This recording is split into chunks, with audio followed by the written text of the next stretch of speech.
Hi friends, నేను మీ వినోద్ మౌర్య.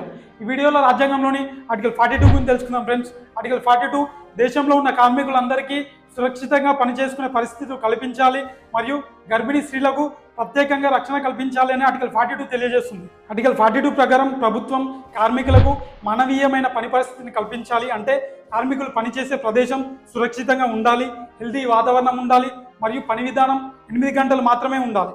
8 గంటలకు మించి పని చేయించకూడదు.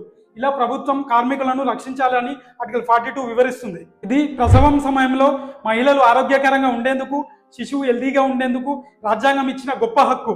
మరియు ఆర్టికల్ 42 ప్రకారం గర్భిణీ స్త్రీలకు మెటర్నిటీ లీవ్స్ ఇవ్వాలి. అంటే గర్భిణీ స్త్రీలకు ప్రసవం సమయంలో 6 నెలలు మెటర్నిటీ లీవ్ ఇవ్వాలి. ఈ ఆర్టికల్ ఆధారంగానే భారతదేశంలో మెటర్నిటీ బెనిఫిట్ యాక్ట్ 1961 అనే చట్టం వచ్చింది. ఈ చట్టం గర్భిణీ స్త్రీలను రక్షిస్తుంది. మీకు అందరికీ తెలుసు, తెలంగాణలో ప్రసవం సమయంలో గర్భిణీ స్త్రీలకు కేసీఆర్ కిట్ లభించింది. అది కేసీఆర్ ఇవ్వలేదు. ఆర్టికల్ 42 ప్రకారం అది మీ రాజ్యాంగ హక్కు. ఆర్టికల్ 42 కార్మికుల గౌరవం మరియు గర్భిణీ స్త్రీలకు రక్షణగా నిలబడే ఒక ముఖ్యమైన ఆర్టికల్. ఇది ఆర్టికల్ 42 యొక్క వివరణ friends. Keep watching. Please do like, share and subscribe. Thank you friends.